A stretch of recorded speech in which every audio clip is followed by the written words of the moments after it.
Good morning. બરાબર, આપણે છે તે ગતિના નિયમ ચેપ્ટર જોઈ રહ્યા છીએ. બરાબર છે. અને લાસ્ટ લેક્ચરમાં છે તે આપણે આઘાત વિશે વાત કરેલી હતી. બરાબર છે. આઘાતનું એક ઉદાહરણ જોયું હતું. બરાબર છે. અને અત્યાર સુધી આપણે ન્યૂટનના ગતિના પહેલો અને બીજો નિયમ તથા જડત્વ વિશે જાણી ગયા છીએ. આટલી વસ્તુ આપણે કરેલી છે. પણ હવે આપણે આ નિયમોનો ઉપયોગ કરી અને થોડાક દાખલા ગણવાના છે. બરાબર છે. થોડાક દાખલા અથવા એને આપણે ઇંગ્લિશમાં કહીએ તો ન્યુમેરિકલ્સ કહેવાય. તો થોડાક ન્યુમેરિકલ્સ સોલ્વ કરવાના છે. બરાબર છે. એમાં આપણે થોડાક એક્સ્ટ્રા ન્યુમેરિકલ પણ સોલ્વ કરશું, ટેક્સ્ટબુકના પણ ભેગા કરતા જશું. બરાબર છે. તો ચાલો સ્ટાર્ટ કરીએ. તો આપણે પહેલાં તો એક સૂત્રનું નાનું એક સાઈડમાં લિસ્ટ બનાવવું હોય તો કદાચ બનાવી શકાય કે આઘાત છે એનું ફોર્મ્યુલા થાય બળ ગુણ્યા સમયગાળો અથવા તો ડેલ્ટા પી. અને બીજું આપણે સૂત્ર જોયું હતું એ શું હતું કે બળ એફ બરાબર ડેલ્ટા પીના છેદમાં ડેલ્ટા ટી, અથવા તો આનું બીજું સૂત્ર હતું ઇઝ ઇક્વલ ટુ એમ એ. બરાબર છે. મેઇન આટલા સૂત્ર આપણે જોયા છે. આની સિવાયના જે બધા નોંધમાં વેગના અને પ્રવેગના સૂત્ર જોયા છે એ બધા છે જ ત્યાં. બરાબર છે. ચાલો હવે આપણે સ્ટાર્ટ કરીએ છીએ ઉદાહરણ 5.4 સ્ટાર્ટ કરીએ છીએ. ટેક્સ્ટબુકનું જે ઉદાહરણ છે, જો ટેક્સ્ટબુકમાં ધ્યાન આપો.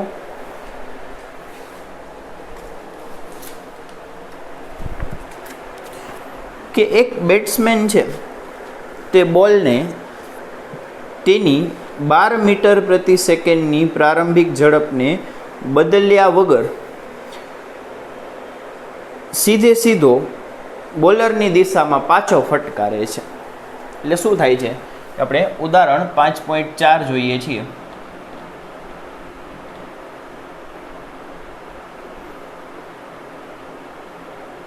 શું કહે છે કે એક બેટ્સમેન છે.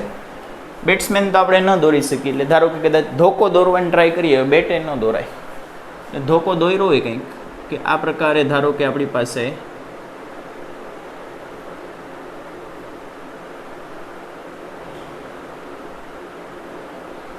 આ બેટ છે કાં ધોકો, તમારે જે લખવું. બરાબર. હવે આ તરફથી બોલ આવે છે. બોલ આ બેટને અહીંયા ફટકાશે અને બેટ્સમેન છે એ આ બોલને પાછો ફટકારી દેશે. બરાબર છે. આ પાછો ગયો બોલ અહીંયાથી. બરાબર છે. એની ઝડપ ને બધું આપેલું છે. જો કે બેટ્સમેન છે તે 12ની ઝડપથી ગતિ કરતા બોલને વેગ અથવા ઝડપ બદલ્યા વગર બોલરની દિશામાં પાછો ફટકારે છે. એટલે કે આ તરફ આવતો હશે બોલ 12ની ઝડપથી, 12 મીટર પ્રતિ સેકન્ડની ઝડપથી, અને એ આ તરફ પાછો ફટકારી દે છે એની ગતિ બદલ્યા વગર. એટલે કે 12ની ઝડપથી જ ફટકારે છે પાછો. બરાબર છે. બોલનું દળ આપેલું છે. બોલનું દળ કેટલું છે? તો છે 0.15 કિલો. બરાબર છે. તો આપણે શું ફાઇન્ડ કરવાનું છે કે બોલ પર લાગતો આઘાત. બોલ પર લાગતો આઘાત કેટલો થશે? બરાબર છે. તો જો બંનેમાંથી કયું સૂત્ર યુઝ કરશું? બળ અને સમય આપ્યું હોય તો પેલું યુઝ કરાય. બરાબર. એ ના આપ્યું હોય તો બીજું યુઝ કરાય. સમય ક્યાંય દેખાતો નથી. આપણી પાસે આપેલ માહિતી છે, આટલી માહિતી છે આપણી પાસે, એમાં ક્યાંય સમય છે નહીં. તો આપણે ડેલ્ટા પી વાળું સૂત્ર જ ઉપયોગ કરીએ છીએ, વેગમાનનો ફેરફાર. તો આનો આન્સર આપણે સ્ટાર્ટ કરીએ, લખીએ.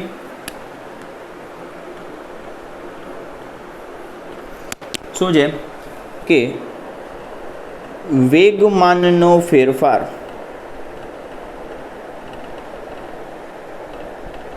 બરાબર અંતિમ વેગમાન માઇનસ પ્રારંભિક વેગમાન.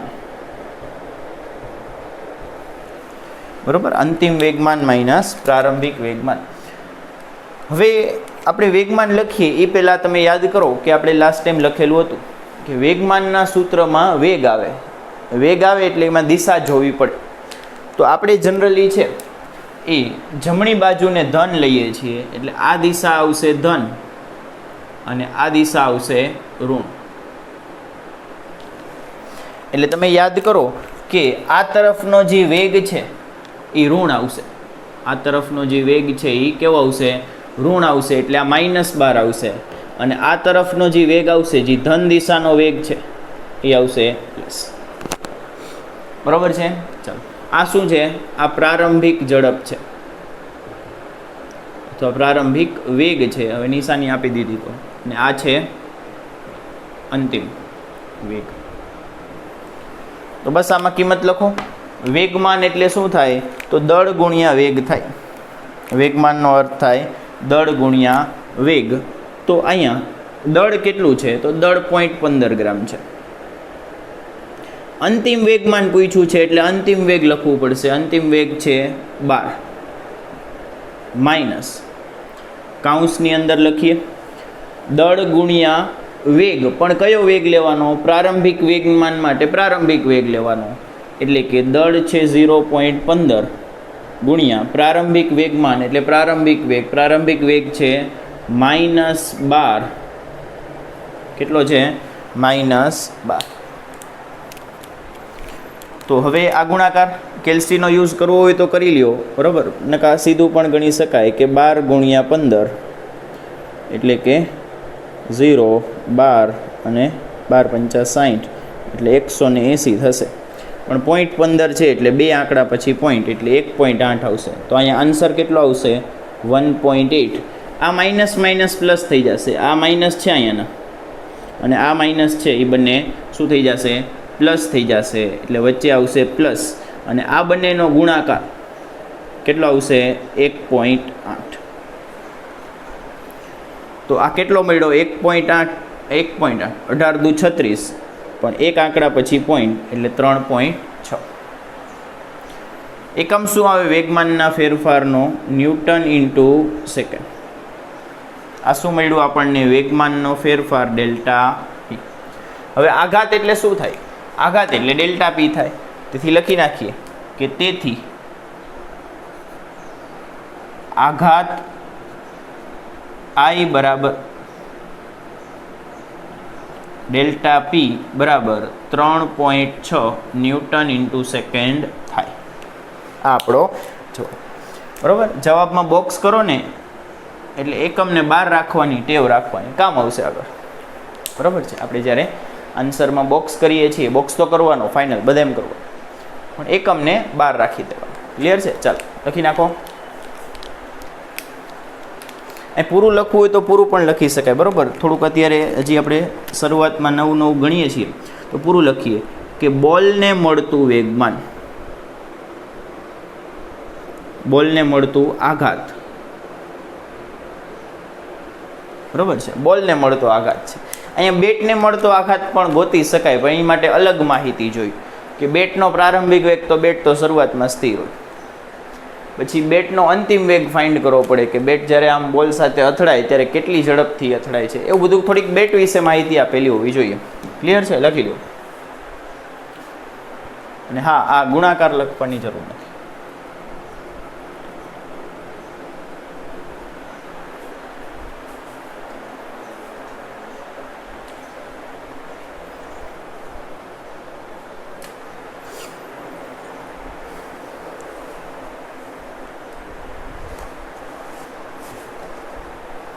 ચલો થઈ ગયું. હવે છે તે આપણે થોડાક વિશિષ્ટ પ્રકાર, થોડાક અલગ પ્રકારના દાખલા ગણીએ છીએ. બરાબર છે? કે જે ચેપ્ટર નંબર 3ના સૂત્ર ઉપર થોડાક આધારિત છે.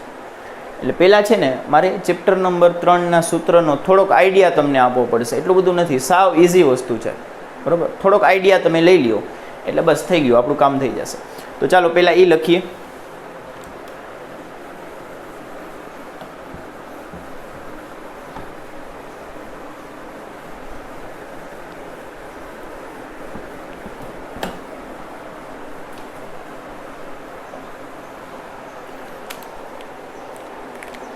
શું છે, આને આપણે નોંધ સ્વરૂપે જ લખીએ.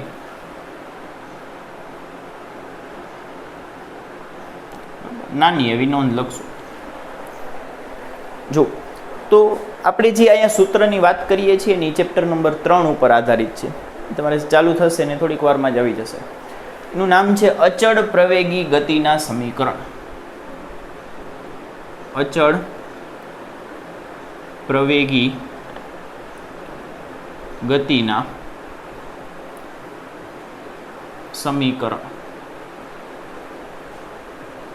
શું કહેવાય એને? અચળ પ્રવેગી ગતિના સમીકરણ. એટલે કે નામ ઉપરથી જ દેખાય છે કે પ્રવેગ કેવું છે, તો અચળ છે. બાજુમાં લખી નાખીએ. પ્રવેગ કેવું છે, તો અચળ છે.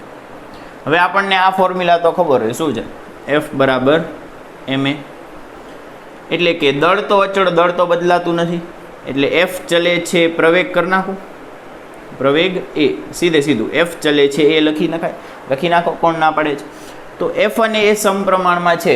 જો પ્રવેગ અચળ હોય તો અહીં લખીએ આપણે બળ બરાબર પણ અચળ થાય. બરાબર છે? પ્રવેગ અચળ એટલે કે બળ પણ અચળ થશે. ચાલો, તો આના 3 સૂત્ર છે. એ 3 સૂત્ર આપણે અત્યારે નોંધ સ્વરૂપે યાદ રાખશું અને એનો ઉપયોગ કરતા શીખશું. બરાબર છે? કે કયું સૂત્ર ક્યારે ઉપયોગ કરાય. હમણાં દાખલા ગણવાનું શરૂ કરશું ને એટલે એના ઉપયોગ પણ આપણને આવડી જશે. તો પહેલું સૂત્ર છે કે આપણે સૂત્ર થોડી એક ઇન્ફોર્મેશન લખી કે ધારો કે કોઈ પદાર્થ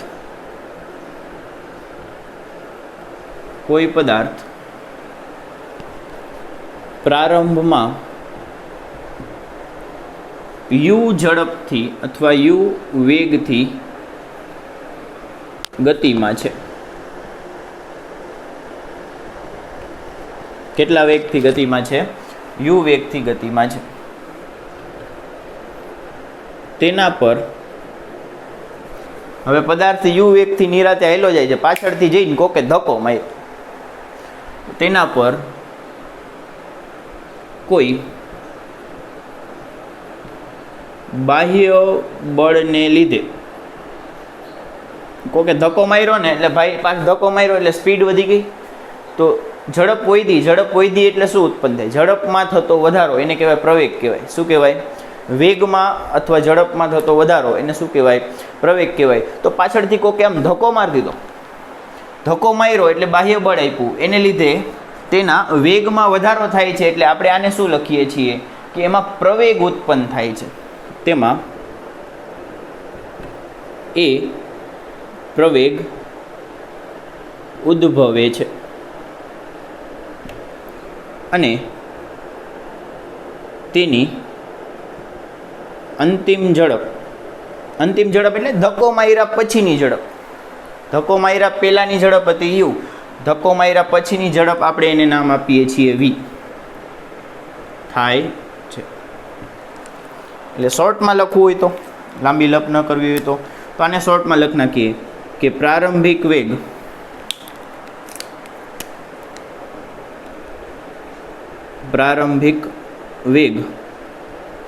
એને આપણે u કહીએ છીએ.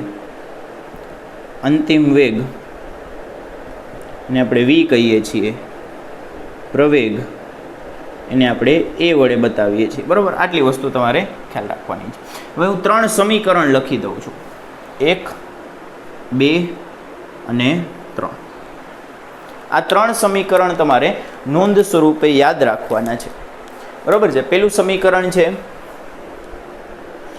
v = u + at, u + a × t, કે જ્યાં t બરાબર સમય છે.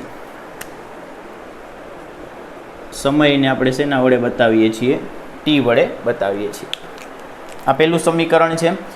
v બરાબર u + at. v એટલે અંતિમ વેગ, u એટલે પ્રારંભિક વેગ, a એટલે ધક્કાને કારણે થતો વેગનો ફેરફાર અથવા પ્રવેગ, અને t એટલે સમય, કે કેટલા સમય સુધી ધક્કો માર્યો.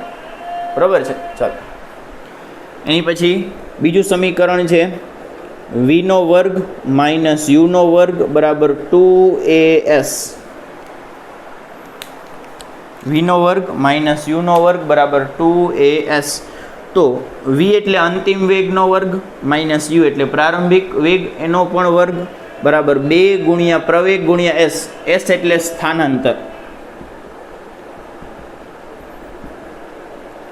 એસ અમુક જગ્યાએ એને ડી વડે બતાવે છે, અમુક જગ્યાએ એને એક્સ વડે બતાવે છે, તમારે જે બતાવવું હતું. આપણે ડેલ્ટા એક્સ લખ્યું હતું એ પણ સ્થાનાંતર હતું. યાદ કરો આપણે જે વેગનું સમીકરણ હતું કે વી બરાબર ડેલ્ટા એક્સના છેદમાં ડેલ્ટા ટી, આવું લખેલું હતું.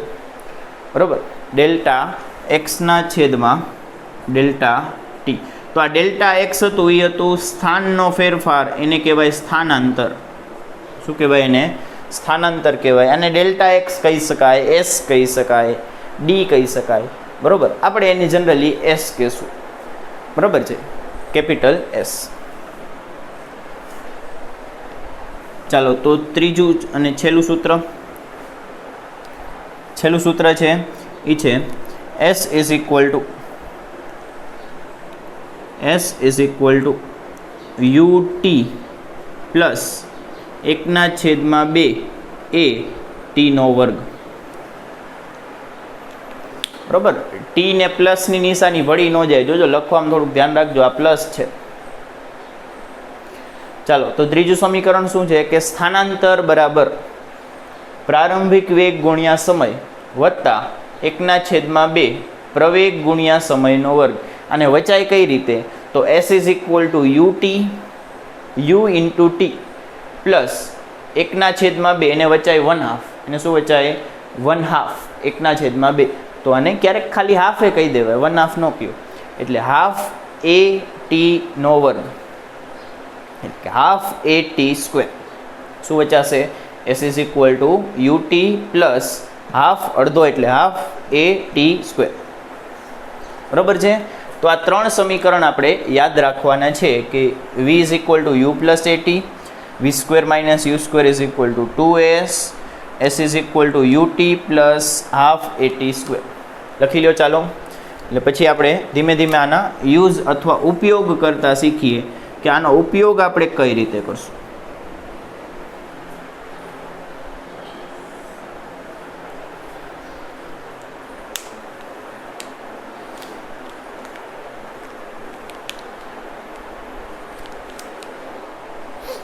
થઈ ગયું? લખાઈ ગયું? ચાલો હવે આનો ઉપયોગ કરવામાં થોડુંક ઇનસાઇટ અથવા થોડુંક આપણે વિચાર કરીએ કે ઉપયોગ આમાંથી કોનો થઈ શકે. બરાબર, અથવા કઈ રીતે ઉપયોગ કરવો.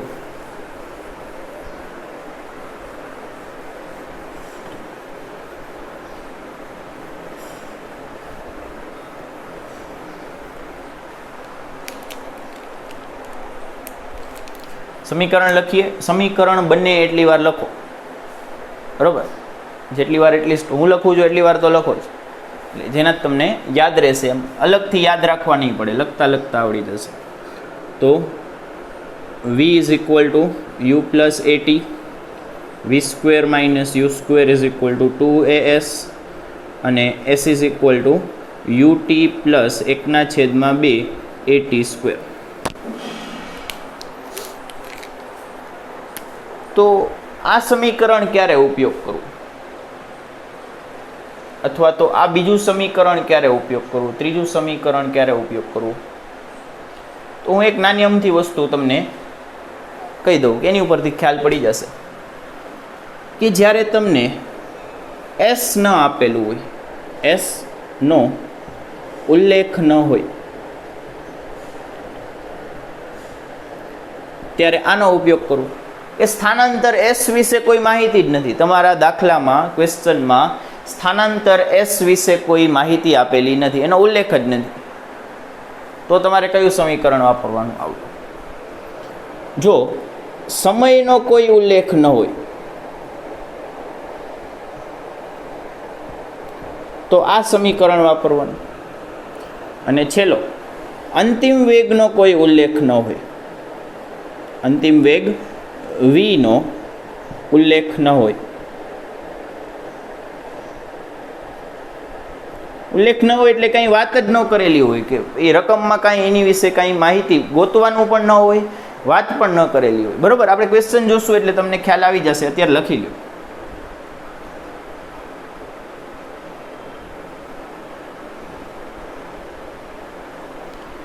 બરોબર છે. તો પેલા એસ ન આપેલું હોય, એસ નો કોઈ ઉલ્લેખ ન હોય તો પેલું સૂત્ર ઉપયોગમાં લેવાનું. જો ટી નો ઉલ્લેખ ન હોય તો બીજું લેવાનું, અને જો વી નો ઉલ્લેખ ન હોય અંતિમ વેગ તો ત્રીજું લેવાનું. બરોબર છે. ચાલો લખી લ્યો. એટલે આપણે ક્વેશ્ચન સ્ટાર્ટ કરીએ.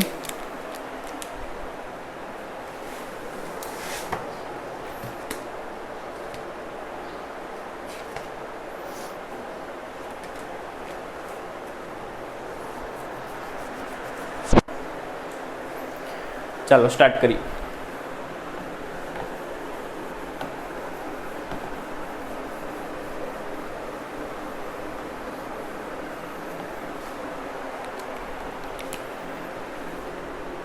પહેલો દાખલો શું કહે છે? રકમ લખતા જાઓ સાથે સાથે, કે 40 કિલોનો એક પદાર્થ 40 કિલોનો એક પદાર્થ લીસી સપાટી પર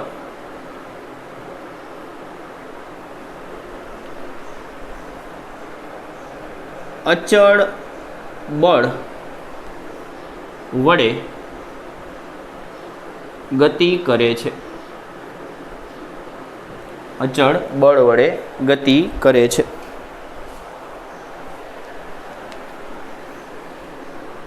છ સેકન્ડમાં તેનો વેગ ઘટીને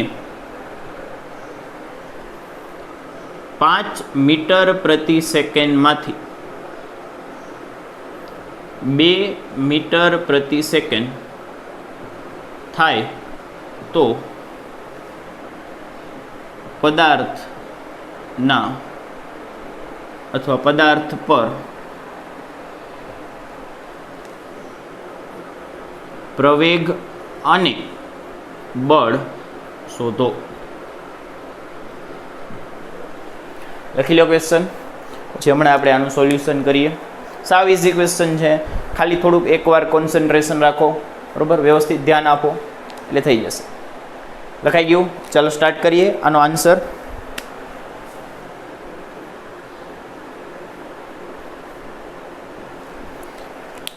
કેટલી વસ્તુ આપેલી છે આપણને? પેલા આપેલ માહિતી લખીએ. આપેલ માહિતી શું શું આપણને આપેલું છે? તો એક તો દળ આપેલું છે, m બરાબર 40 કિલોનો પદાર્થ છે, ભારે છે, બહુ ભારે છે. પછી એ અચળ બળ હેઠળ ગતિ કરે છે, એટલે આપણે હમણાં જે સૂત્ર લખ્યા v બરાબર u પ્લસ 18, એ બધા સમીકરણ લાગુ પડશે, કારણ કે અચળ બળ હેઠળ ગતિ થાય છે. ચાલો બીજું, સમય આપેલો છે. સમય એને t વડે બતાવાય, કેટલો આપ્યો છે? 6 સેકન્ડ. પછી એનો વેગ છે એ 5 માંથી ઘટીને 2 થાય છે. એનો વેગ 5 માંથી ઘટીને 2 થાય છે, એટલે આ પ્રારંભિક થાય અને આ થાય અંતિમ. વેગ ઘટ્યો એટલે બળ છે એ પદાર્થ આમ જતો હશે ને, તો બળ આમ લાગતું હશે વિરુદ્ધ દિશામાં, તો જ વેગ ઘટે ને. બરોબર છે. તો વેગ ઘટીને 5 માંથી 2 થાય છે. આ છે પ્રારંભિક, આ છે અંતિમ. અને આની ઉપરથી આપણે હજી એક વસ્તુ માઇન્ડમાં રાખી શકીએ, બરોબર, કે લખીએ નહીં તો ચાલશે, કે બળ છે એ વિરુદ્ધ દિશામાં લાગે છે, ગતિની વિરુદ્ધ દિશામાં બળ લાગે છે. તો લખી નાખીએ. પ્રારંભિક વેગને શેનાથી બતાવીએ છીએ? પ્રારંભિક વેગ એને આપણે u વડે બતાવીએ છીએ. એ કેટલો છે? 5 મીટર પ્રતિ સેકન્ડ. અને અંતિમ વેગ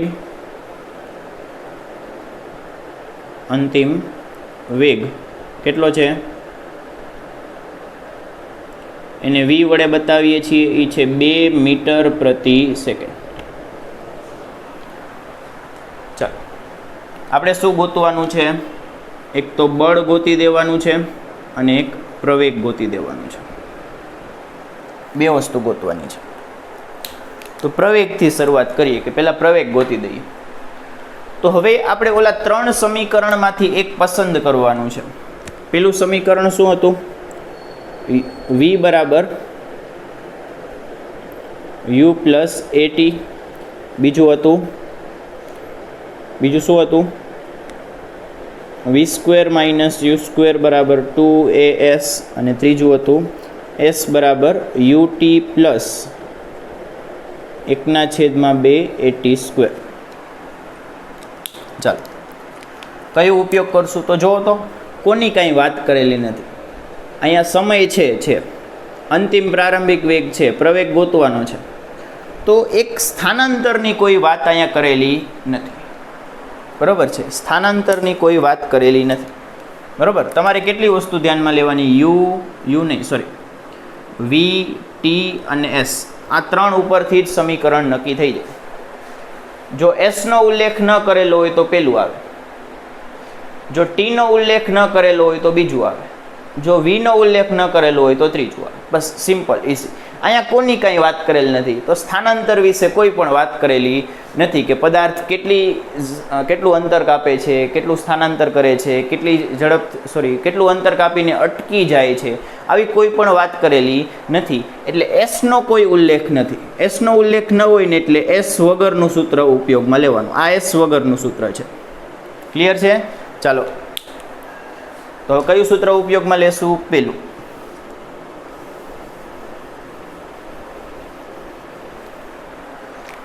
તો આપણે લખીએ કે હવે આપણે જાણતા હોઈએ કે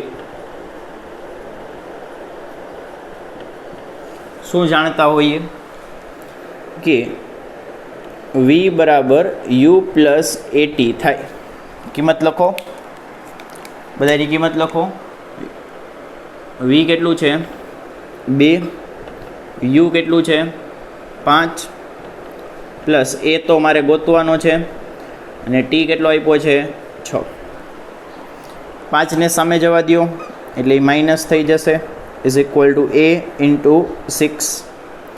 2 -5 એટલે 3 બાદ બાકી, પણ મોટા નિશાની એટલે -5 આવશે.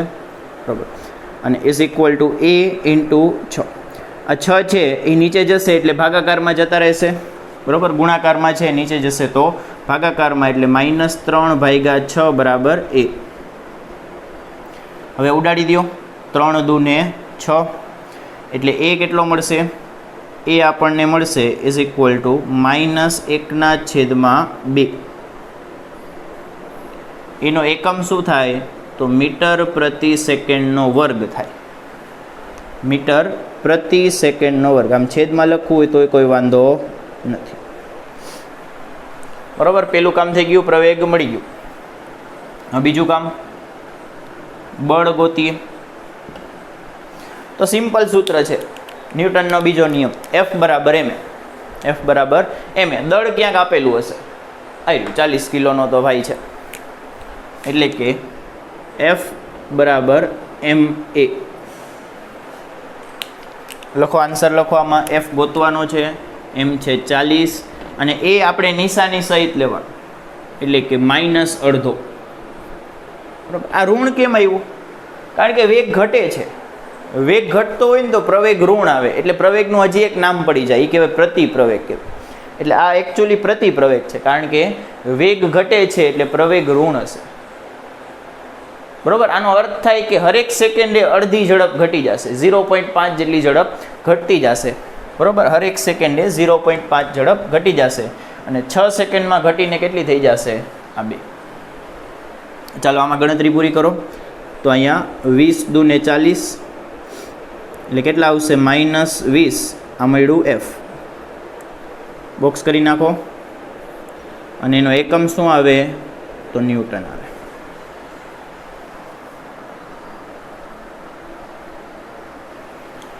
આપણો આન્સર લખી લ્યો. આન્સર નંબર 1 ને અહીંયા છે આન્સર નંબર 2.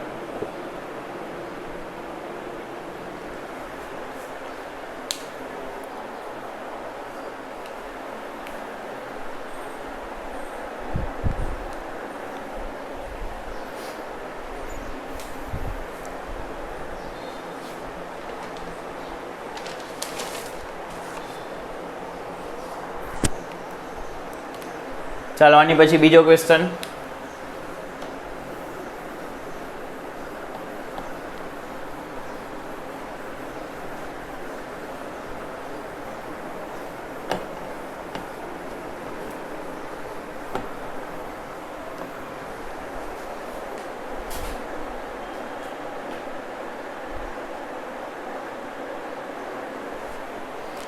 લખો, રકમ લખો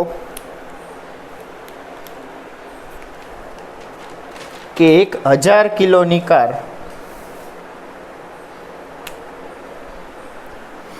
બીજો ક્વેશ્ચન નંબર 2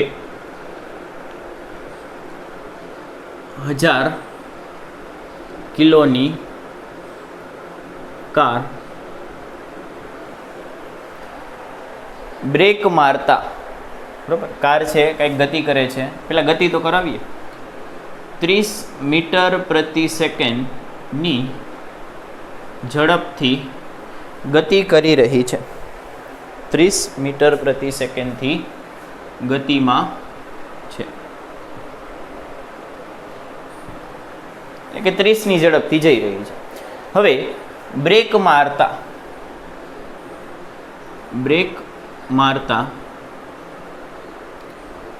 4 કિલો ન્યૂટન ના બ્રેકિંગ ફોર્સ હેઠળ તે અમુક સમય બાદ સ્થિર થાય છે. તો આ સમય શોધો. શું કહે છે કે એક કાર છે એ 30ના વેગથી અથવા 30ની ઝડપથી એક તરફ ગતિ કરી રહી છે. હવે એને ખબર નહીં શું દેખાણું હશે, કૂતરું આડું ઉતર્યું હશે, ગમે એવું, બરાબર, કે એને બ્રેક મારી અને બ્રેક કેટલા બળથી મારી એને બ્રેકિંગ ફોર્સ કહેવાય. ફોર્સ એટલે બળ, બ્રેકિંગ ફોર્સ એટલે બળ થાય, બીજું કાંઈ છે નહીં. એને હજી બ્રેક મારી ને એટલે કે બળ લગાવ્યું. કાર આમ જતી હોય ને તો બ્રેકનો બળ આમ લાગે. કાર આગળ તરફ જતી હોય તો બ્રેક વડે લાગતું બળ વિરુદ્ધ દિશામાં હોય, એ બળ આપણને આપેલું છે 4 કિલો ન્યૂટન. તો પૂછ્યું છે કે કેટલા સમય બાદ સ્થિર થશે, એટલે ગાડી ઊભી રહેશે તો કેટલા સમય પછી ઊભી રહેશે. ચાલો તો પહેલાં લખી લઈએ આન્સર. આપેલ માહિતી લખીએ. આપેલ માહિતી શું શું આપ્યું છે? એક તો છે દળ m બરાબર 1000 કિલો, નેનો હશે, બરાબર. પછી એની પ્રારંભિક ઝડપ આપેલી છે,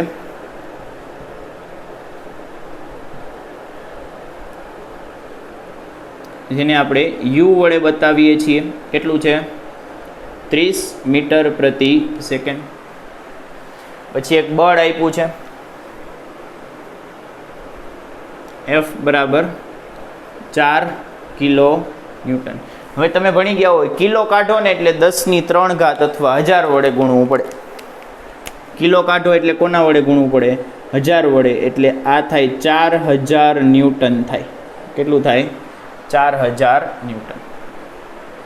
પછી એ અંતમાં કેવી થાય છે? તો સ્થિર થાય છે. જો કેવી થાય છે? સ્થિર થાય છે. સ્થિર થઈ ગઈ તો અંતિમ ઝડપ અથવા અંતિમ વેગ કેટલું હોય? શૂન્ય હોય ને. કાર ઊભી રહી ગઈ એટલે અંતિમ વેગ અથવા અંતિમ ઝડપ કેવું હોય? 0 હોય. એટલે એ પણ આપેલું જ છે કે અંતિમ ઝડપ જેને આપણે v વડે બતાવીએ છીએ એ કેટલું છે 0. બરોબર છે. ચાલો આપણે શું ગોતવાનું છે? સમય ગોતવાનું છે. t કેટલું થશે આ આપણે ફાઇન્ડ કરી દેવાનું છે. તો લખીએ. શું લખશું આમાં? આપેલ માહિતી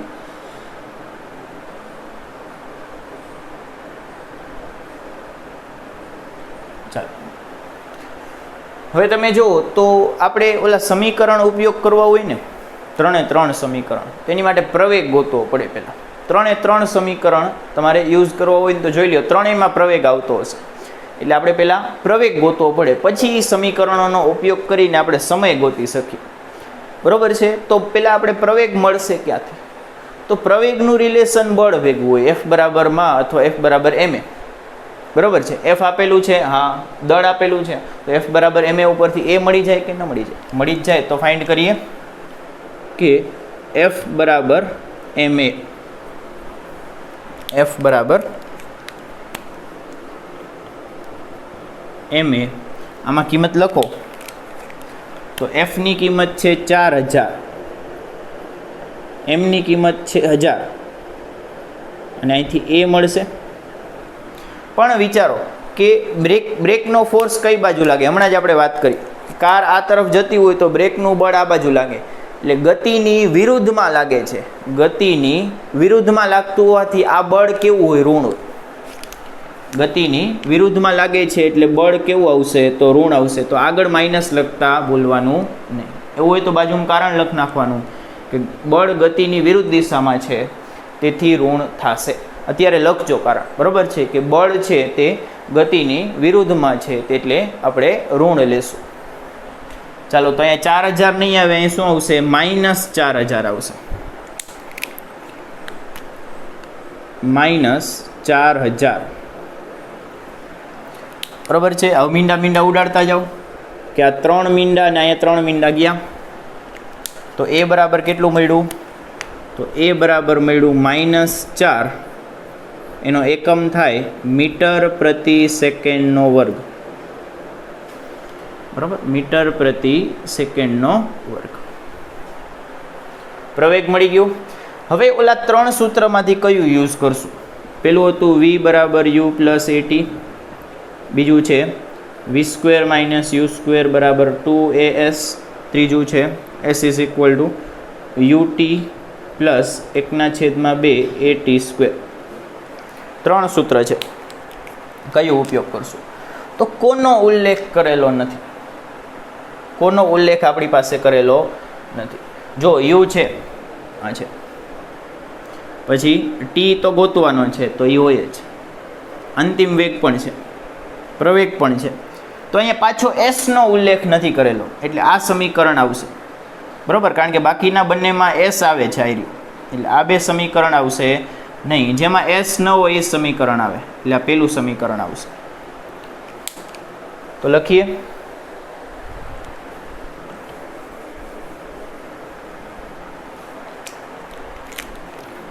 કે હવે આપણે જાણતા હોઈએ કે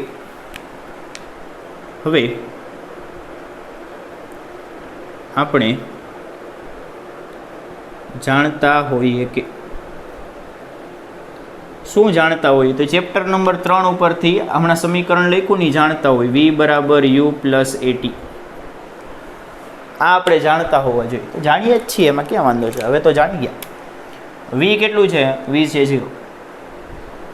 u કેટલું છે? u છે 30 પ્લસ a કેટલું છે? તો છે -4 અને t ખબર નથી. બરાબર, t આપણને ખબર નથી. હવે આ માઇનસ વાળું પદ છે એ બરાબરની ઓલી બાજુ જાય તો પ્લસ વાળું થઈ જાય કે ન થઈ જાય? તો થઈ જ જાય ને. તો આને આપણે હળવેક દઈને ઓલી બાજુ ધક્કો મારી દે, ઓલી બાજુ લઈ જાઓ એટલે આ થઈ જાય +4t. બરાબરની ઓલી પ્લસ લખવાની જરૂર નથી. બરાબર શું વધ્યું? 30. t ને કરતા બનાવો, 4 ને લઈ જાઓ છેદમાં એટલે t બરાબર 30/4. ગુણાકારમાંથી જશે ભાગાકાર. 30/4. 30 ના અડધા 15 ને 15 ના હજી એકવાર અડધા કરો એટલે 7.5 થાય. એકમ આવશે સેકન્ડ. એટલે ટી બરાબર કેટલું મળ્યું? 7.5 સેકન્ડ. ટી બરાબર 7.5 સેકન્ડ મળ્યું.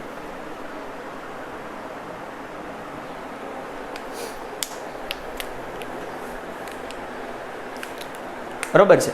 હવે હજી એક એમાં એક વસ્તુ એડ કરીએ તો એ તમારા હોમવર્કમાં રાખો કે જે આ કાર છે એ કેટલા અંતર કાપીને ઊભી રહેશે. બ્રેક માર્યા પછી આમ આપણે બ્રેક દબીને બેસી ગયા પણ કાર તો 7.5 સેકન્ડ પછી જ ઊભી રહેશે. એટલે કેટલું અંતર કાપીને ઊભી રહેશે કે ધારો કે આપણે એને એક્ઝામ્પલ રૂપે સમજીએ તો કાર છે એ અહીંયાથી મેં બ્રેક મારવાની શરૂ કરી તો કાર અહીંથી ઓલું બ્રેક લાગે એવો અવાજ કરવાનો અને અહીંથી ઊભી રહેવાનું શરૂ કરે છે, ધીમી પડવાનું શરૂ કરે છે અહીંયાથી અને આગળ જઈને અહીંયા ઊભી રહે છે. અહીંયાથી બ્રેક મારવાનું શરૂ કર્યું કારે અને 7.5 સેકન્ડ પછી કાર અહીંયા પહોંચે છે. એટલે આટલું અંતર કાપશે. આ અંતર ગોતવાનું કહીએ તો મળી જાય. એમાં કાંઈ અઘરું નથી. ઓલા 2 સમીકરણ હતા, 3 આવા સમીકરણ છે, એમાંથી એક ઉપરથી જ મળી જશે. બરાબર? કઈ રીતે ગોતશું જો પહેલાં આટલું લખી લો એટલે સ્ટાર્ટ કરીએ. લખવાનું કહું ને એ ઓરિજિનલી મારી માટે હોય કારણ કે મારે આમાં સ્ક્રીનશોટ પાડવાનું હોય છે. બરાબર? તમે તો સ્ક્રીનશોટમાંથી લખી લેતા હોય. તો હવે આપણે શું ગોતવાનું છે? અંતર ગોતવાનું છે કે કેટલા અંતર રહીને ઊભી રહેશે. બરાબર? કૂતરું એની પછી હશે તો બચી જશે, જો એ અંતરની પહેલાં હશે તો એ ગયું. ચાલો, તો આપણી પાસે સમીકરણ છે v બરાબર u plus at, v square minus u square બરાબર 2as અને s બરાબર ut પ્લસ 1/2 at સ્ક્વેર.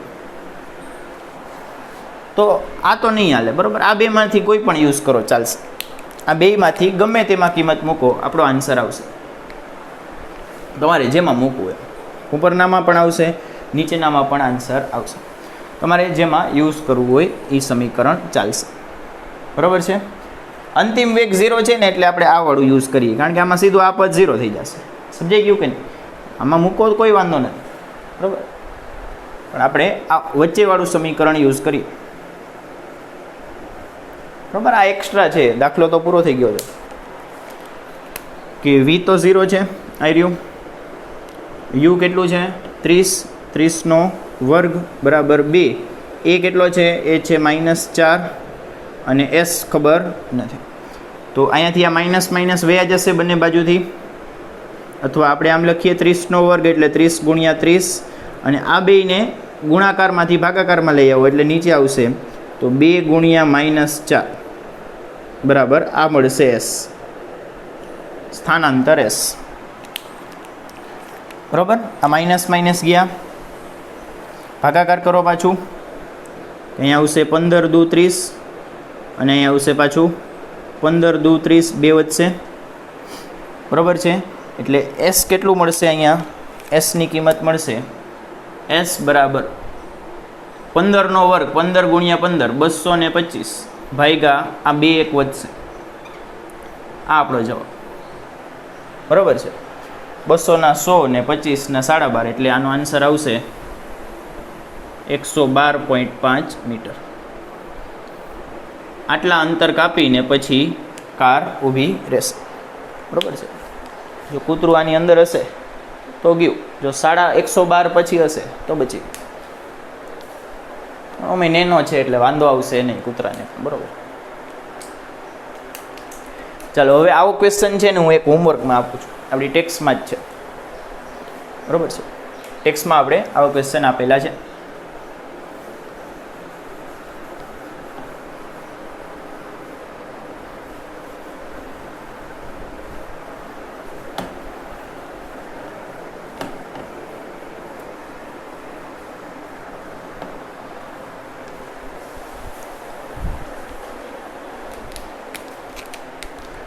એક છે સ્વાધ્યાય 5.5 અને સ્વાધ્યાય 5.6. આ બે ક્વેશ્ચન છે એ તમારે હોમવર્કમાં કરવાના છે.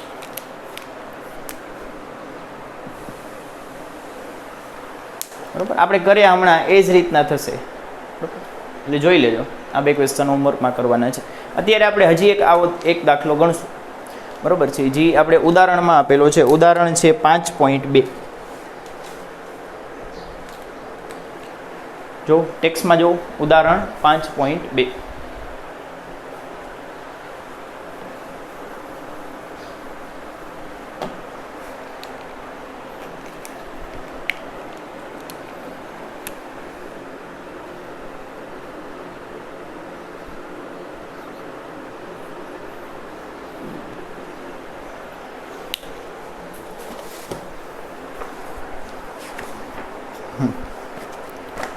આ જ ટાઈપનો ક્વેશ્ચન છે.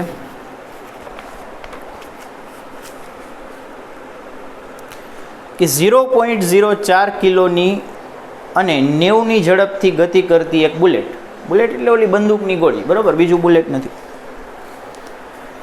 તો આપણે સીધી આપેલ માહિતી લખવી હોય સીધી આપેલ માહિતી લખો, આખી રકમ લખવાની જરૂર નથી. બરાબર, આપેલ માહિતીથી તમારું થઈ જતું હોય, સમજાઈ જતું હોય તો કોઈ વાંધો નથી. તો આપણે સીધી આપેલ માહિતી જ લખીએ કે દળ આપેલું છે. કેટલું આપેલું છે? આપેલ માહિતી એની અંદર પહેલા તો આપણને દળ આપેલું છે m બરાબર 0.04 કિલો. પછી એ 90ની ઝડપથી ગતિ કરે છે, એટલે પ્રારંભિક ઝડપ આપેલી છે. પ્રારંભિક ઝડપ જેને આપણે u વડે બતાવીએ છીએ 90 મીટર પ્રતિ સેકન્ડ આપેલી છે. હવે આ ગોળી છે ને એ ભટકાઈને લાકડાના બ્લોકમાં ભટકાઈ જાય. બરોબર, ગોળી છે એ ક્યાં જઈને ભટકાય છે? તો લાકડાના એક બ્લોકમાં અથવા એક ટુકડામાં ભટકાય છે, અને એ ટુકડાની અંદર ઘૂસીને એ 60 સેન્ટીમીટરનું સ્થાનાંતર કાપીને અટકી જાય છે. એ ગોળી છે એ કેટલું સ્થાનાંતર કરે છે? s બરાબર 60 સેન્ટીમીટર જેટલું સ્થાનાંતર કરે છે. પછી અટકી જાય છે. અટકી જાય છે એટલે એનો અંતિમ વેગ કેટલો હશે, અથવા અંતિમ ઝડપ કેટલી હશે, જેને આપણે v વડે કહીએ છીએ, એ થશે 0. તો આપણે બળ ગોતી દેવાનું છે. શું ગોતવાનું છે? કે ગોળી પર લાગતું બળ F બરાબર કેટલું. તો થોડીક નાની એવી બને તો આકૃતિ દોરીએ કે આ લાકડાનો બ્લોક અહીંયાથી આપણા ગોળીબાઈ એન્ટર થયા, બરાબર, અહીંથી આ દાખલ થયા. કેટલી ઝડપથી દાખલ થયા? આ 90 મીટર પ્રતિ સેકન્ડથી દાખલ થયા. અને કેટલું અંતર કાપીને અટકી ગયા? કેટલું અંતર કાપે છે? 60 સેન્ટીમીટર. તો અટકા શું કામ હોય? કારણ કે લાકડાના બ્લોકની અંદર જેવી ગોળી ઘૂસશે, લાકડાનો બ્લોક છે, આપણે આ ધારો કે ગોળી આવે છે ને આ લાકડાનો બ્લોક છે, જેવો અંદર દાખલ થશે એવો લાકડાનો બ્લોક છે એ વિરુદ્ધ દિશામાં બળ લગાડશે. એને તમે ઘર્ષણ બળ પણ કહી શકો, બરોબર છે, અથવા લાકડા વડે અપાતો અવરોધક બળ પણ તમે કહી શકો. બરોબર છે, જેમ માધ્યમ ઘટ ને એમ અવરોધક બળ વધારે લાગે. કે આપણે હવામાં દોડતા હોય કે પાણીમાં દોડવા મૂક્યા હોય તો પાણીમાં ધીમું દોડાય, કારણ કે પાણી નામના માધ્યમનું અવરોધક બળ વધારે હોય. ગોળીનું એમ છે કે ગોળી હવામાં જશે એના કરતાં પાણીમાં ધીમી જશે, એના કરતાં લાકડામાં છે તો લાકડામાં તો અવરોધક બળ ખૂબ જ વધારે હશે, તો એ સાવ ધીમી પડશે અને ફાઇનલી શું થશે? અટકી જશે, એટલે એનો અંતિમ વેગ 0 થશે. બરાબર છે. તો આપણે બળ ગોતવાનું છે અને આપણને ખબર છે કે F બરાબર ma થાય. એમાં બળ ગોતવા માટે તમારે દળ અને પ્રવેગ બે જોઈએ. દળ છે, પ્રવેગ છે નહીં. એટલે પહેલાં શું ગોતવાનું થશે? પહેલાં પ્રવેગ ફાઇન્ડ કરવાનું થશે. તો કરીએ. કયું સૂત્ર આવશે? v બરાબર u plus at, v² minus u² બરાબર 2as, s is equal to ut plus 1/2 at². ત્રણેયમાંથી કયું આવશે? તો આપણે કોની કાંઈ વાત કરેલી નથી.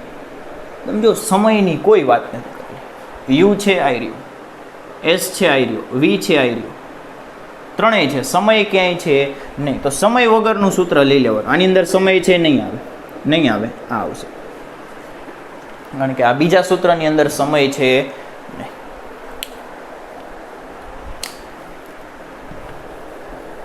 તો આપણે આનો આન્સર લખીએ. શું થશે કે હવે આપણે જાણતા હોઈએ કે, બરાબર, શું જાણતા હોઈએ?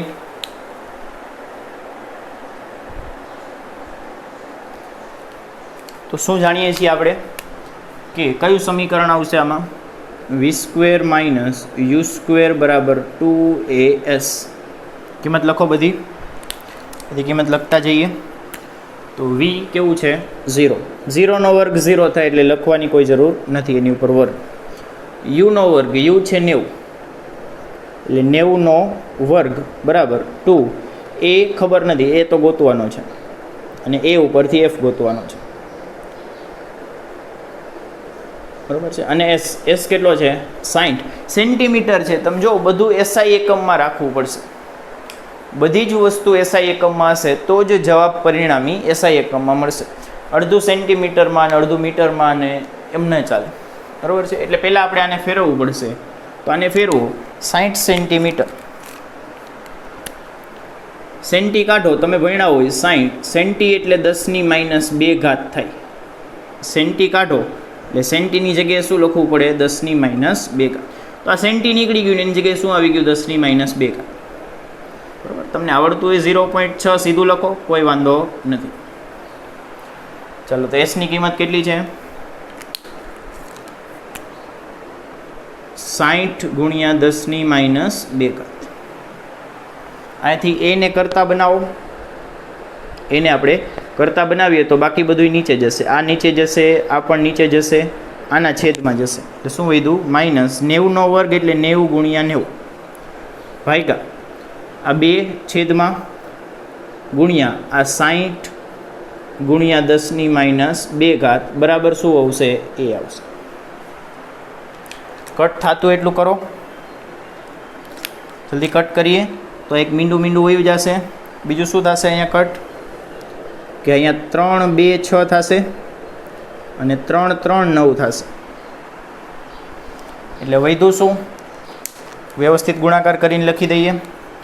ક્યાંય કેટલું વધ્યું? તો 9 3 27 એટલે 270 વધ્યા, અને છેદમાં 2 2 4, આ 2 છે ને આ 2 છે એટલે 4 10⁻² ઘાત બરાબર a. એ ઋણ શું કામ છે? કારણ કે પ્રતિપ્રવેગ છે, ગોળી અટકે છે. પહેલાં આ બહુ મોટી ઝડપથી દાખલ થઈ હતી, ધીમે ધીમે ઊભી રહી ગઈ, એટલે ઝડપ ઘટે છે, વેગ ઘટે છે, એટલે આપણે શું કહીએ છીએ? તે પ્રતિપ્રવેગ છે, એટલે ઋણ છે. બસ હવે આ ભાગાકાર કરો. 27/4 બરાબર, તો કેટલું આવશે? 6 ચોક 24 ને 7 ચોક 28 એટલે 6 ચોક 24 વધ્યા 3.0, 7 ચોક 28, 2 વધ્યા, ઉપરથી ઉતારો 0, 4 5 20, 6.75. પણ અહીંયા 27 નથી, 270 છે, એટલે 1 પોઈન્ટ આમ ખસી જશે એટલે આવશે 67.5 આવશે. કેટલો આવશે? 67.5. કારણ કે 27 નથી, 270 છે, એટલે એની કિંમત કેટલી મળશે?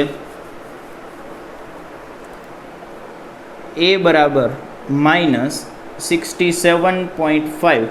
અને આ માઇનસ ઘાત છે ઉપર જશે તો કેવી થઈ જાય? ભાગાકારમાં ઘાત હોય ને અને ઉપર જાય તો ધન થઈ જાય, નિશાની વિરુદ્ધ થઈ જાય. માઇનસ હોય તો ઉપર જાય તો પ્લસ થઈ જાય, એટલે આવશે 10⁻² ઘાત. એકમ શું આવશે? મીટર પ્રતિ સેકન્ડનો સ્ક્વેર. આમને આમ રાખો, કોઈ વાંધો નથી, ચાલશે, બરાબર છે. કાં તમે ગુણાકાર કરી નાખો તોય પણ કોઈ વાંધો નથી, બરાબર. આને 100 લઈને ગુણાકાર કરી નાખો એટલે મીટર પ્રતિ સેકન્ડ સ્ક્વેર. આ એ મળી ગયો.